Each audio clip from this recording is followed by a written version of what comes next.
फिर धर्म का विभेद करके उसका सुफल प्रतिपादित कर। आगे दिया है शास्त्र सुनने वाला पात्र कैसा होने, सद्ज्ञान सुनने का इच्छुक, चाहे अनिच्छुक, पर सद्ज्ञान सुनने का इच्छुक या अनिच्छुक को। और अब आया कि क्या समझा, तो कहा शांति, विरति, उपशम, निर्वाण, शौच, शौच यानी निर्लोकता, शौच, मार्दव, आर्जव, लाघव और अहिंसा का प्रतिपादन। तीन बातें इस सूत्र में एक साथ आई हैं कि प्रवचन देने का अधिकारी कौन, प्रवचन किस लक्ष्य से दे, फिर प्रवचन श्रोता का अधिकारी कौन, सुपात्र कौन, और फिर तीसरा आया कि विषय वस्तु कौन सी हो। और विषय वस्तु के बारे में कानून की मुझे याद है कि जिस समय कानून की धाराएं बनती हैं उस समय उसमें विषय वस्तु तय हो जाती है कि इन इन विषयों पर यह धारा लागू होगी। यदि उसमें कुछ विषयों का नाम निर्देश कर दिया जाए और फिर आदि लगाया जाए तो उसका अर्थ है कि जिन विषयों का नाम निर्देशन हुआ है उसके भावों के अनुसार अन्य भी उसमें समाविष्ट माने जाए। यहां पर आदि शब्द नहीं, इसका अर्थ है कि विषय सीमा बांध दी है, मैं उस इन विषयों के अतिरिक्त और किसी विषय पर प्रतिपादन नहीं कर सकता। प्रधान जी को, महामंत्री जी को पूछता हूं मैं, कोई यहां मुझे चातुर्मास हेतु या शेषकाल हेतु, तो अभी चातुर्मास है, यदि उन्होंने बुलाया है और पाठ पर दिखाया है तो मैंने इनको पूछा कि आपने परीक्षा करके दिखाया कि प्रवचन देने का अधिकारी है कि नहीं।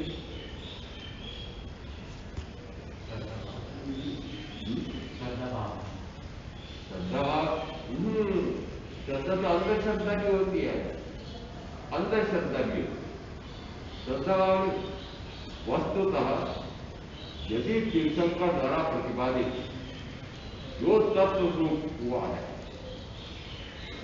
उससे भिन्न प्रतिपादन करेगा तो वह मार्गोपदेष्टा उस श्रोता को मिथ्या आधार पर चढ़ा देगा, संसार मार्ग पर चढ़ा देगा। इसका अर्थ है कि यदि तीर्थंकर महावीर के शासन की प्रभावना करनी है तो तीर्थंकर महावीर ने जो द्रव्य का, तत्व का शुरू बताया, आत्मा का शुरू बताया, जैसा उन्होंने अपने ज्ञान में जाना वैसा ही बताया। तो फिर आगे उनकी बात प्रवचनकार कैसा प्रवचन करेगा, जैसा उन्होंने बताया है वैसा ही पहले सुन करके, समझ करके और फिर अपने अनुभव से यह सत्य है ऐसा बोलते हुए वह प्रवचन करेगा। अनुभव सिद्ध क्यों कहा? अनुभव सिद्ध इसलिए कहा कि यदि गुरु से सुन करके बताया है, आगम से पढ़ करके बताया है, मान्य नहीं है, वह तो ओथा रूप होगा। उसका मर्म, उसका रहस्य, निहितार्थ, गूढ़ार्थ क्या प्रवचनकार समझ रहा है? यदि ऐसा समझ लिया हो तो वह प्रवचन देने का अधिकारी। और निजी दीक्षा के पहले करीब 20-25 वर्ष शायद महामंत्री रहा था। मुझे याद है कि पाठ पर जिस समय बैठते हैं तो क्या बोलना है, कैसा बोलना है, कैसा प्रतिपादन कर सकता हूं, बिना विचारे बैठ जाते हैं। गुरु जी बिना विचारे बिठा देते हैं, आचार्य भी बिना विचारे कह देते हैं क्या अमूल के जाकर तुमको प्रमुख बनाया जाता है, तमाशा करो। क्यों? मुझे याद है यदि कोई सरकार नियुक्तियां देती है उनके काम करने के लिए तो भृत्य से लगा करके सर्वोच्च अधिकारी तक की नियुक्तियां देते हैं। एक भृत्य चपरासी, उसकी नियुक्ति के लिए भी अर्हताएं योग्यताएं हैं, परीक्षा ली जाती है, मौखिक ली जाती है और फिर उसको नियुक्त किया जाता है। और यहाँ मेरी नियुक्ति प्रवचनकार के रूप में बिना परीक्षा की, मुझे पता बिना परीक्षा के लिए मुझे कह दिया, मैंने जाओ अशोक विहार दिल्ली में जाकर के और छात्रावास को प्रवचन तो मुझे प्रमाण पत्र दो, मैं दिखाऊंगा कि ना कोई प्रशिक्षण दिया जाता है, ना परीक्षा दी जाती है, ना प्रमाणित किया जाता है, और जो चाहे पाठ पर आकर के बोले और जो चाहे वो बोल दे। अभी महामंत्री जिनका हम तो श्रद्धालु बोलते हैं, और अंदर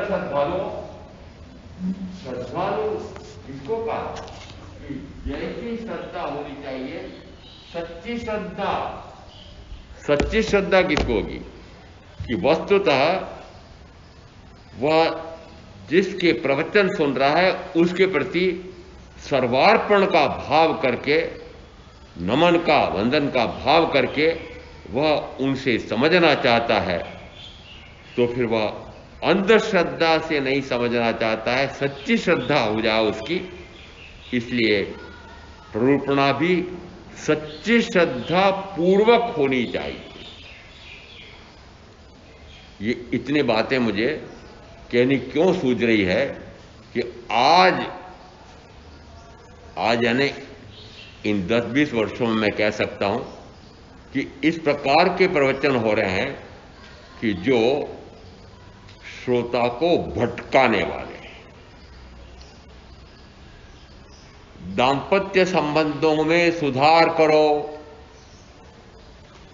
कैसा लगता है यदि इस प्रकार का मैं प्रवचन दूं तो दंपतियों को बड़ी प्रसन्नता होती है।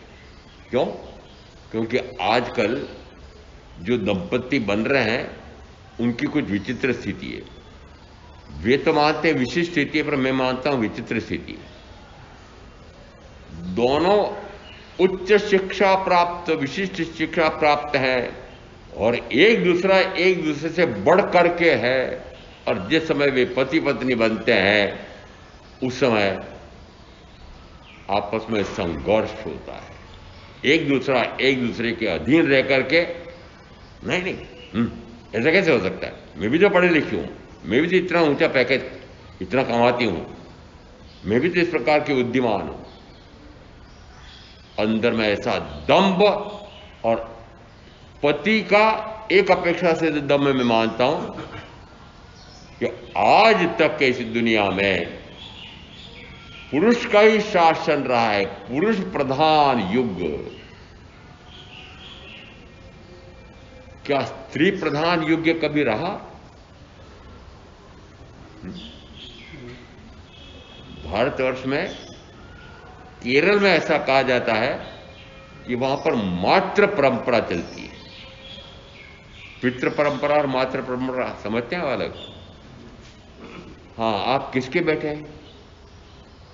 तो माता का बताते हैं कि पिता का बताते हैं? पिता का बताते हैं। केरल में माता का बताते हैं।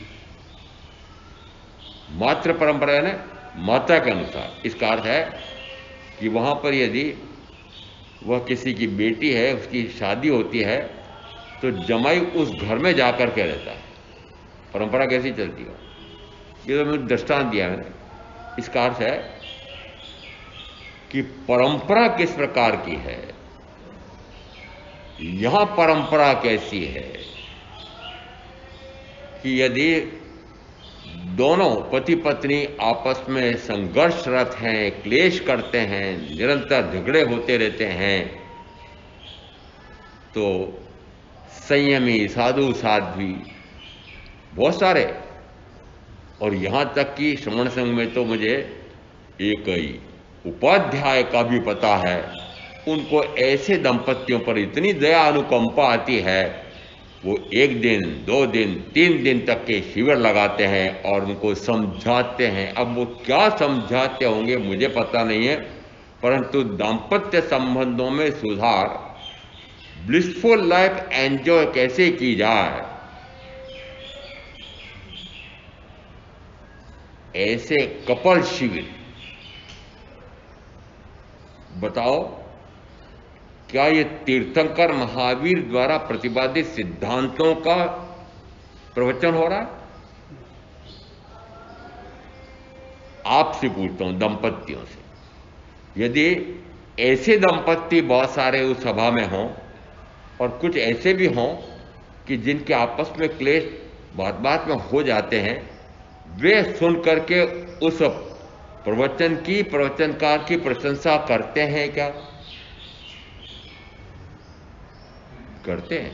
आज महाराज ने बहुत अच्छी बात कही, हमारे जीवन में विष घुल रहा था, आज इनके प्रवचन से अब हमारा दाम्पत्य जीवन मधुर चलेगा। और अब आगे मैं पूछ लेता हूं, कि मुझे ज्ञात नहीं, फिर भी पूछ लेता हूं, यदि दंपत्ति का संबंध माधुर्यपूर्ण हो तो वे क्या करेंगे?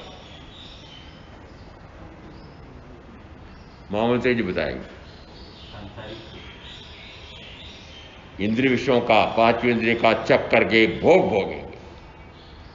इंद्रिय विषयों का नहीं कहता हूं, 4 इंद्रियों के सुखोपभोग तो माता पिता दे रहे थे, वो दोनों अलग अलग अपने अपने माता पिता के पास थे, फिर अब दोनों पति पत्नी के रूप में क्यों जुड़े हैं 5 इंद्रिय के बीच? इसका अर्थ है विशफुल लाइफ, और मुझे तो अंग्रेजी भी याद नहीं है, विशफुल लाइफ एंजॉय कैसे की जाए, सफल कपल शिविर कैसे बनो, दाम्पत्य संबंधों सुधार कैसे करो। और मुझे पता है कि इस प्रकार के प्रवचन आजकल सभाओं में पसंद किए जाते हैं। इन शिविरों में भीड़ की भीड़, 100 जोड़े एक साथ बैठते हैं। क्या ये तीर्थंकर के शासन में मान्य है? आगे पूछता हूं, यदि परिवार में समस्याएं चल रही है, आर्थिक संकट है, आजीविका ठीक से नहीं चलती है, पुत्र रत्न नहीं हुआ है, कोई रोग शोक है, दुख है, दारिद्र्य है, और अब आप, मुझे ज्ञात है, इतनी समस्याएं आपको संसार में, परिवार में, कि मुझे पूछना आ जाते हैं। यदि मैं बताऊं तो आप प्रसन्न होते हैं कि नहीं?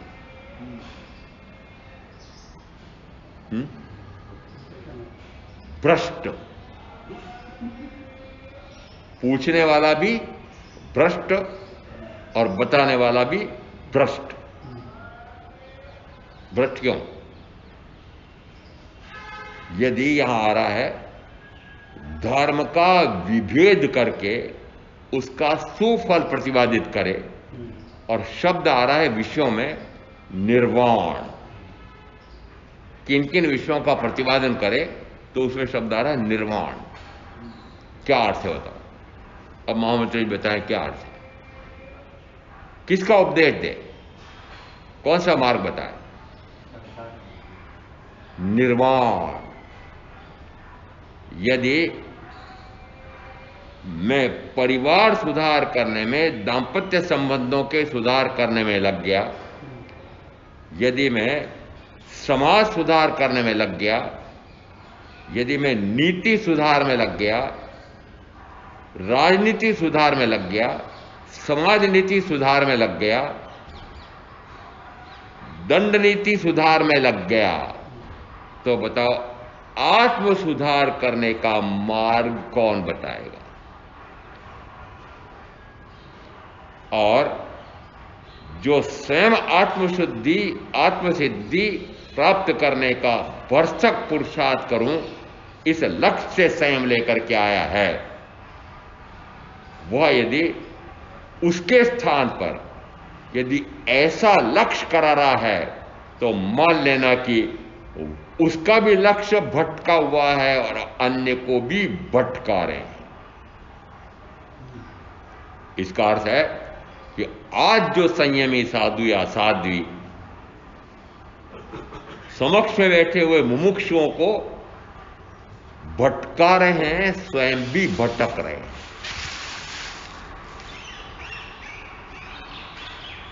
क्या भटकाने वाले का ही दोष है? महामंत्री जी बताओ।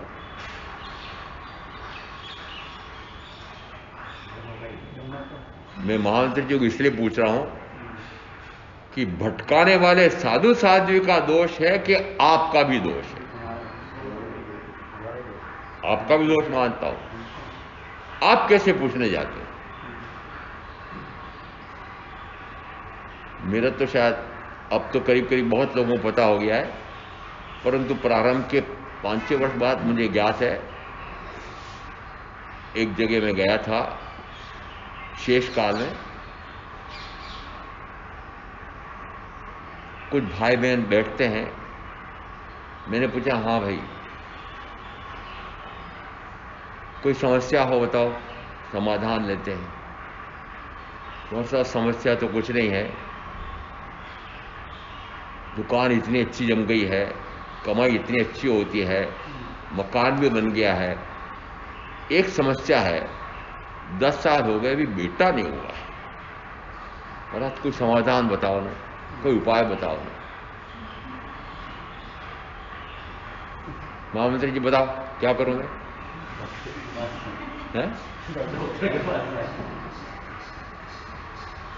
महाराज जिस प्रकार का रोग है, ऐसा शोक है, ऐसा दुख है, ऐसा दारिद्र्य है, बताओ ना, कुछ उपाय बताओ ना महाराज। और यदि मैं इसका उपाय तंत्र से, मंत्र से, यंत्र से, लब्धि से, चमत्कार से, देवी देवताओं को साध करके और उनका आह्वान करके और न जाने क्या क्या खटकर्म खोटे कर्म कर करके और अपनी लब्धि बढ़ाऊं भाई मैं, और फिर लब्धि का उसका उपयोग करूं और आपकी ये सारी पारिवारिक, सामाजिक, आर्थिक दुख दारिद्र्य मिटाने की समस्याएं मिटाने में लगूं, सही है?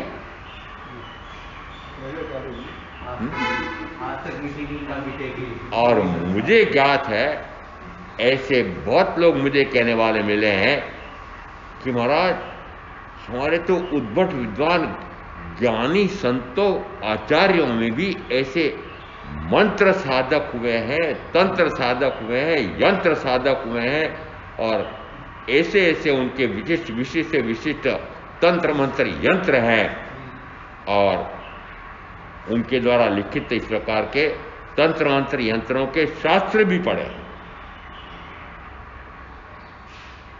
अब मैं क्या उत्तर दूं?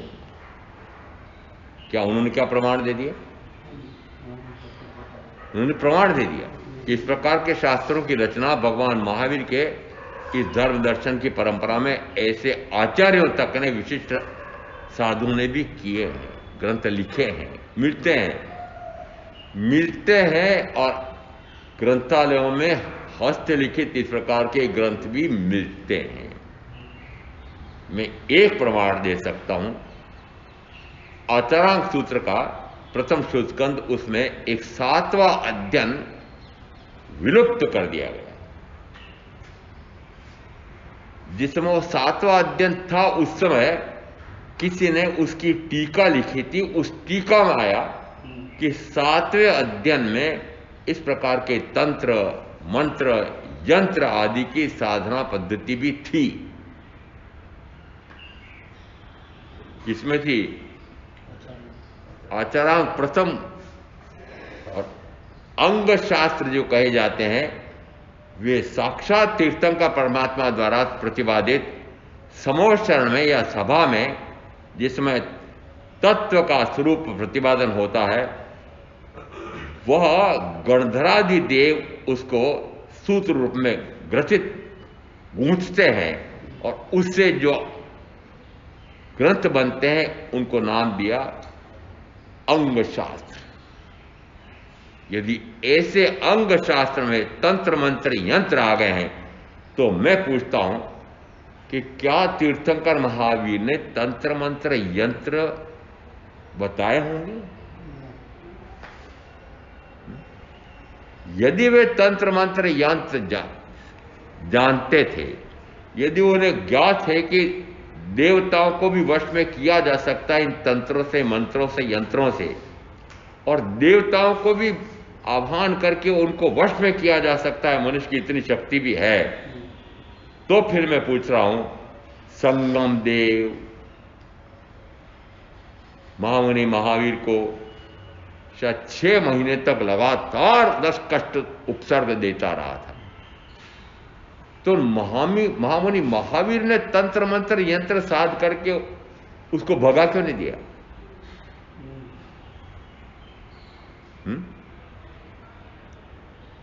और यदि इस प्रकार से कोई दुख दे रहा है तो दीक्षा के बाद, अब कथा तो है, देवेंद्र ने महामुनि महावीर से निवेदन किया, भगवान मैं आपके साथ चलना चाहता हूं। अनार्य व्यक्ति होते हैं और उनको पता नहीं है श्रमण संस्कृति और श्रमण कैसे होते हैं, तो यदि आपको कष्ट उपसर्ग दें तो मैं आपके साथ रक्षा के लिए चलना चाहता हूं। महामुनि महावीर ने क्या कहा होगा? चलो।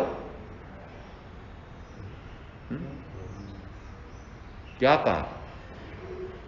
क्या आज तक इस प्रकार के कोई अरिहंत या तीर्थंकर हुए हैं कि जो किसी के बल पर इस प्रकार का तीर्थंकरत्व अरिहंतत्व प्रकट करते हैं? वे अपने आत्म साधना के बल पर वो अरिहंतत्व प्रकट करते हैं, उसमें किसी देव या देवी की या देवेंद्र के साथ सहायता नहीं चाहिए। क्या बोले उस समय महामुनि महावीर? क्या तुम्हारे बल पर साधना करूंगा? और सिद्धांत क्या है? सिद्धांत यह है,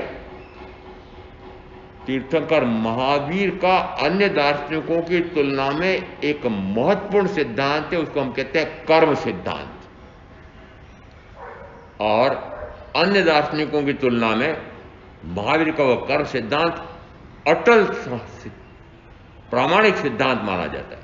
उसका मुख्य विषय क्या है कि जीवों के जो जो सुख या दुख आते हैं, कौन से सुख और कौन से दुख, कि इंद्रिय विषय संबंधी सुख या दुख आते हैं, शरीर संबंधी, परिवार संबंधी, ये जो जितने भी सुख दुख आ रहे हैं वे सुख दुख उसके पूर्वोपार्जित कर्म का सुफल या दुष्फल है। ये कर्म सिद्धांत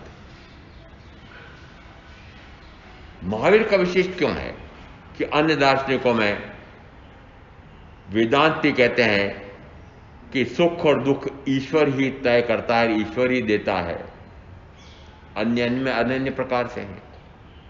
इसका अर्थ है कि महावीर कहते हैं सुख और दुख जीवों के अपने अपने हैं, और वो अपने अपने कैसे हैं कि जैसा उसने किया होगा वैसा उसका कर्म का बंध किया होगा।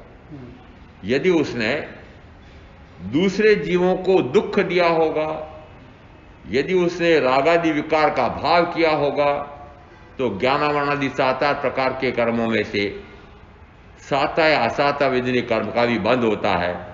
यदि दूसरे जीवों को दुखी किया होगा या रागादि विकार का भाव किया होगा तो असाता विधिनी कर्म का बंध पड़ा होगा। वो असाता विधिनी कर्म का उदय आकर के, निमित्त आकर के खड़ा करता है और उसको अब दुख दे रहा है। अब इस प्रकार का कष्ट देने वाला, उपसर्ग देने वाला महामुनि महावीर के कहा जाता है कि बीच के 22 तीर्थंकरों के इतने कष्ट उपसर्ग नहीं थे जितने अकेले महामुनि महावीर के थे। जिस समय ऐसा कष्ट देने वाला, उपसर्ग देने वाला कि जिसमें मृत्यु हो जाए, ऐसे भी उदाहरण आ रहे हैं महामुनि महावीर के संदर्भ में भी गिन लें। क्या महामुनि महावीर ने कोई तंत्र मंत्र साधन करके उस कष्ट उपसर्ग को मिटाया? क्या किसी देवी देवता का आह्वान किया?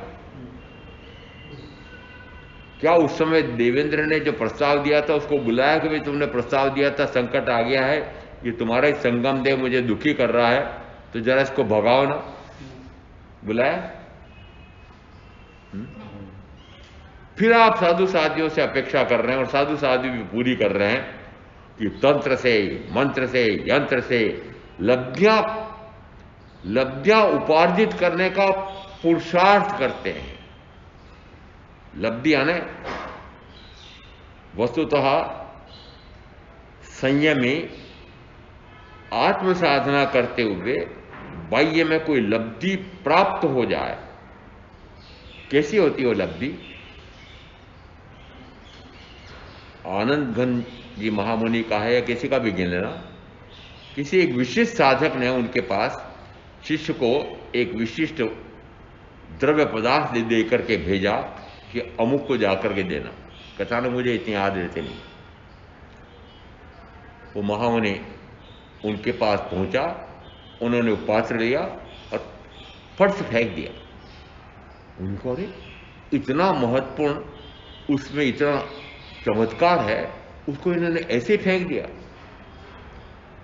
वे महामुनि एक जगह मात्रा के लिए जाते हैं पेशाब करने के लिए, और जहां मात्रा करते हैं वो पहाड़ी सोने की हो गई। उस शिष्य ने देखा, अपने गुरु को जाके बताया, आपने जिनके लिए मुझे वो जो विशिष्ट वस्तु भेजी थी वो तो इतने चमत्कारी स्वयं ही है।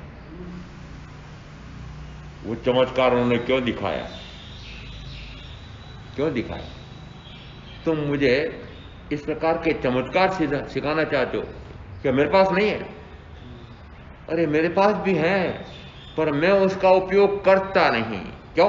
क्योंकि बाह्य में चमत्कार दिखा करके लब्धि प्राप्त कर दिखाने के लिए, लब्धि प्राप्त करने के लिए यदि मैं पुरुषार्थ करता हूं तो लब्धि बाह्य लब्धि है, आत्मलब्धि नहीं है, बाह्य लब्धि।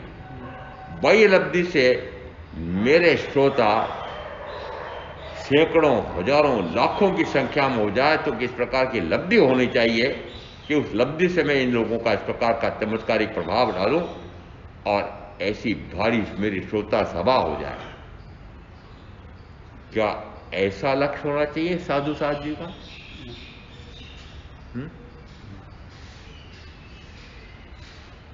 हो रहा है, और हो इसलिए रहा है कि आप भी उसमें साझीदार हो। आप भी इस प्रकार से, महाराज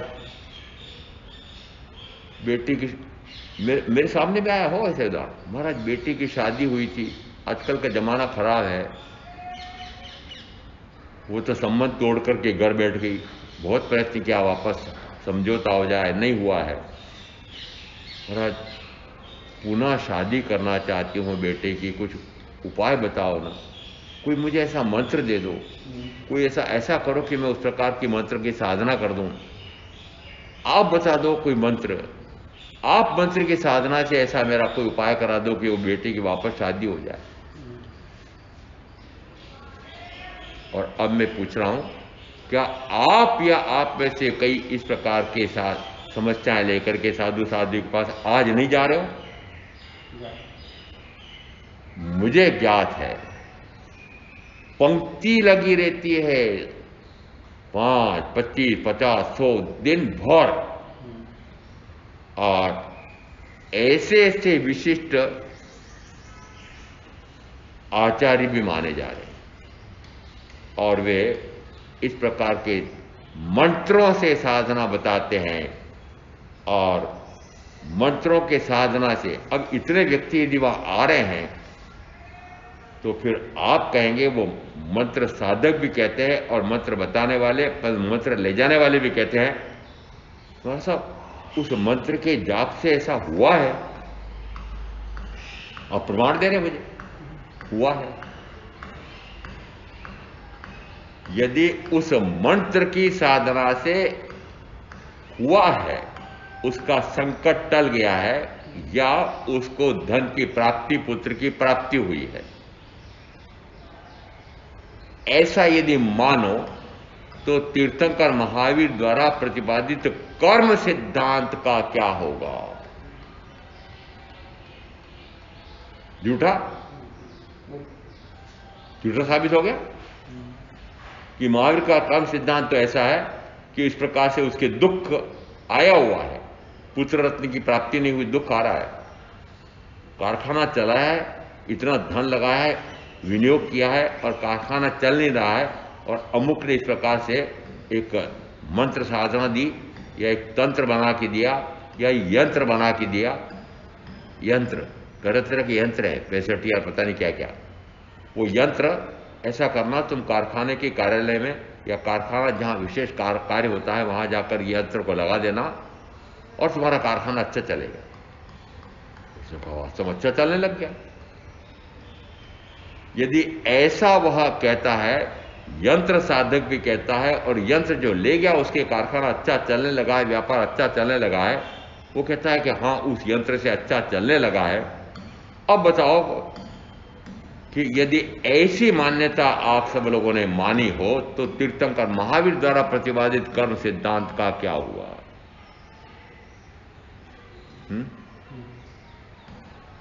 झूठा साबित हो गया। क्या तीर्थंकर महावीर का कर्म सिद्धांत और तीर्थंकर महावीर झूठे हैं? साधु साध्वी तीर्थंकर महावीर के कहलाने वाले तीर्थंकर महावीर के कर्म सिद्धांत को झूठला रहे हैं। मैं ऐसा कहता हूं, झूठला रहे हैं। यहां तक की सिद्धियां, मारण मंत्र समझते हैं? समझ लिया करो। मुझे तो पता है, यदि ऐसा कोई शत्रु है और उस शत्रु का दमन करना है, या ऐसा मेरा कोई भक्त है और उसके कोई सामने ऐसा शत्रु आ गया है और उस शत्रु का नाश करना है, तो मारण मंत्र क्या दिया जाता है? मारण मंत्र, मूठ। चलो साफ साफ बताया था। मेरे पास इस प्रकार की बात आ गई विजयनगर चातुर्मास में कि ये महामुनि उदयमुनि बड़े विचित्र हैं। उन्होंने कोई आचार्य जी को याचिका लिखी, उसमें साधु साधु इस प्रकार के ये तंत्र मंत्र यंत्र की साधना करते हैं, और उसमें ऐसे धुरंधर इस प्रकार के मंत्र साधक का ऐसा नाम तो नहीं दिया पर संकेत आ रहा है। तो महामंत्री जी कह रहे थे, यदि उन्होंने हमारे इन उदयमुनि पर मूठ चला दी तो चौमासे का क्या होगा? जब समाचार आ गए तो फिर प्रवचन करते समय मैंने कहा, महामंत्री जी निश्चिंत रहो, यदि मूठ आ गई और उदयमुनि ने वापस फिरा दी तो बताओ जिसने फेंकी उसका क्या हाल होगा।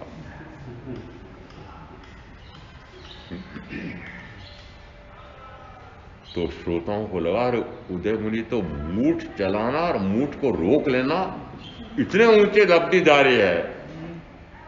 अरे यार सही था। वस्तुतः मुझे अटल कर्म सिद्धांत में विश्वास है कि यदि मेरा आयुष्य दीर्घ है तो कोई मुझे अल्पकाल में या उसके पहले मूठ चलाकर मार दे, असंभव है। तो मुझे किसमें विश्वास है? किसमें विश्वास है? मूठ को रोक दूंगा इस प्रकार का विश्वास नहीं था। मुझे पता है कि मेरा आयुष्य इस प्रकार का नहीं है, या नहीं, कैसा हो नहीं सकता। तो मान्यता क्या है कि यदि मेरी आयुष उस काल में पूरी होने वाली हो जिस काल में मूठ भेजी गई, तो मूठ कारगर हो गई।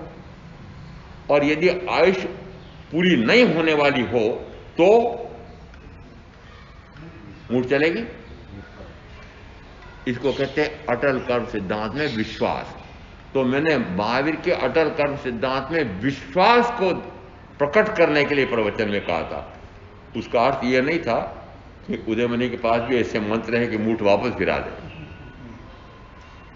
इसका अर्थ मानना कि आज किस प्रकार की दहशत है, और ऐसे मंत्र साधक, यहां तक कह रहा हूं, यहां तक इसलिए कह रहा हूं कि ऐसे मंत्र साधक मंत्र देकर के, तंत्र देकर के, यंत्र देकर के जिनको लाभ प्राप्त होता है, वे वापस भेंट में जो ला करके देते हैं, या मंत्र देते समय भी वो भेंट ले लेते हैं, और करोड़ों के मठ बना करके मठाधीश बने हुए इंद्र विषयों का भोग भोगने के लिए मजा। अब बताओ कितनी भटकन है। और क्या इन महामंत्री जी को पूछता हूं, नवकार मंत्र साधक लाए थे? हाँ, बोलना पड़ेगा, लाए थे। अभी वो 84 के पट्टे पड़े देखे मैंने। नवकार मंत्र साधक, और नवकार मंत्र साधक का क्या अर्थ निकलना, लोगस के साधक, नवकार मंत्र के साधक। इसका अर्थ है कि नवकार मंत्र उन्होंने करोड़ों बार जप करके इतना साध रखा है कि उस मंत्र के कारण से उनके पास ऐसी लब्धि है कि उसके कारण से वो न जाने कितनों का भला कर दें, कितनों का बुरा हटा दें। दावे से कहते थे नवकार मंत्र साधक। क्या नवकार मंत्र है? क्या नवकार महामंत्र है? मंत्र है कि सूत्र है?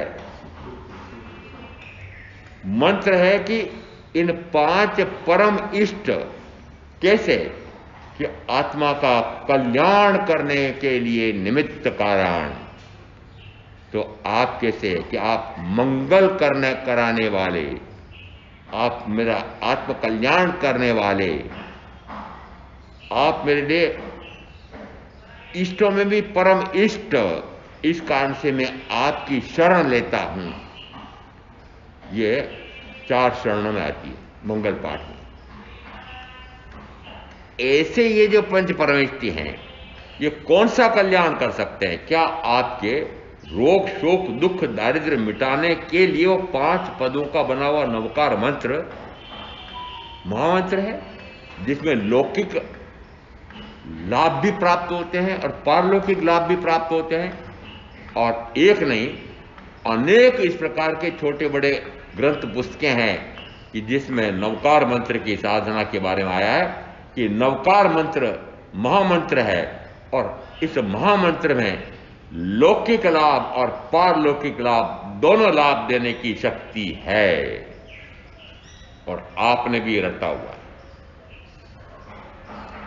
और आपने भी सुना हुआ है।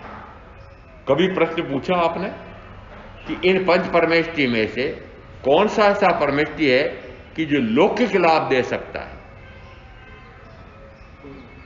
लौकिक का समस्या ना, कौन परमेष्टि दे सकता है? अर्यंत, सिद्ध, वे अपने निरंतर ज्ञाता दृष्टा ज्ञाता दृष्टा ज्ञाता दृष्टा भाव में रहते। आचार्य, उपाध्याय, मुनि, साधु साध्वी, वे भी 3 चौकड़ी कषाय का अभाव कर चुके। यदि मुनित्व माने तो, आचार्यत्व माने तो, उपाध्यायत्व माने तो, 3 चौकड़ी कषाय का अभाव करने वाले संजलन कषाय को भी क्षीण करके और शीघ्र ही सिद्ध बुद्ध मुक्त हो जाओ, इस प्रकार की साधना करने वाली ये 3 भी क्या आपका कोई लौकिक लाभ देने के लिए आएंगे? फिर कौन आएंगे? मैंने अखिल भारतीय जैन कॉन्फ्रेंस, श्वेतांबर जैन कॉन्फ्रेंस का एक कैलेंडर देखा था। उस कैलेंडर में एक प्रथम पृष्ठ, उसमें तो तारीखें होती है, उसका पृष्ठ भाग, उसमें एक चित्र था। एक बहुत विशिष्ट घड़ा रखा हुआ है, उस घड़े में से तरंगे निकल रही है। नमो अरिहंताणम, नमो सिद्धाणम, नमो आर्याणम, नमो विद्याणम, नमो लोहितसत्ताम, तरंगे निकल रही है। और आसपास सैकड़ों देवता उसकी रक्षा कर रहे हैं। उस घड़े में क्या भरा हुआ है? क्या भरा हुआ है? तो देवता क्या रक्षा कर रहे हैं? किसकी रक्षा कर रहे हैं? घड़े की रक्षा कर रहे हैं ना, नवकार मंत्र की रक्षा कर रहे हैं। नवकार मंत्र की रक्षा में इतने देव देवी सेवा करने वाले, क्या क्या कथानक आए हुए हैं। क्या नवकार मंत्र नाम का कोई ऐसा घड़ा है जिसमें नवकार मंत्र भरे हुए हैं?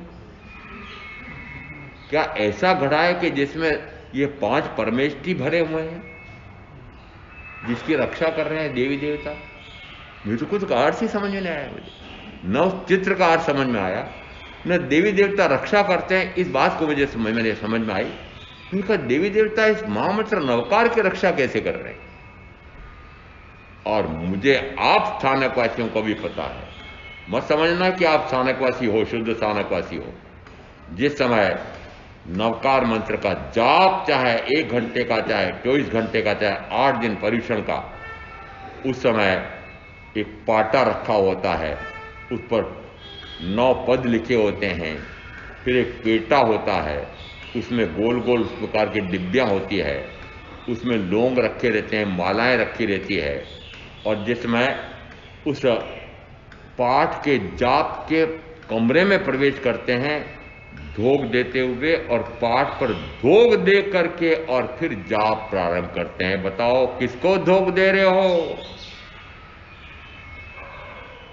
वो नवकार मंत्र के जो पाटा है, जड़, उसको धोग दे रहे हो?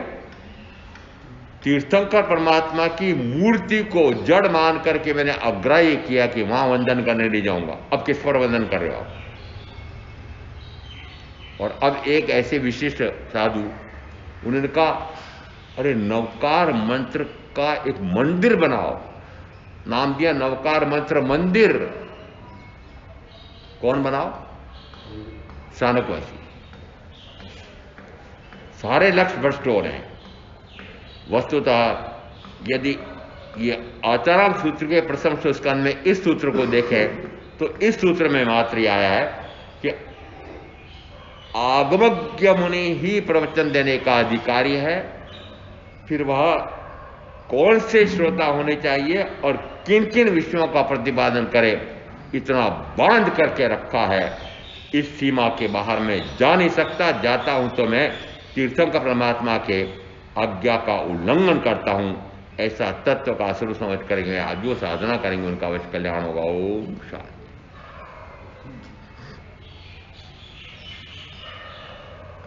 गुरुदेव क्या गया? चत्तारि मंगलाम अरिहंता मंगलाम सिद्धा मंगलाम साहू मंगलाम केवली प्रणतधम मंगलम। चत्तारि लुगुत्तमा अरिहंता लुगुत्तमा सिद्धा लुगुत्तमा साहू लुगुत्तमा केवली प्रणतधम लुगुत्तमा। चत्तारि संपवज्जामि अरिहंते संपवज्जामि सिद्धे संपवज्जामि साहू संपवज्जामि केवली प्रणतम धम्मम शरणम पवज्जामि। 4 मंगलिक, 4 उत्तम, 4 शरणा, और शरणा नहीं कोई जो भव्य प्राणी आदरे तो अक्षय अमर पद।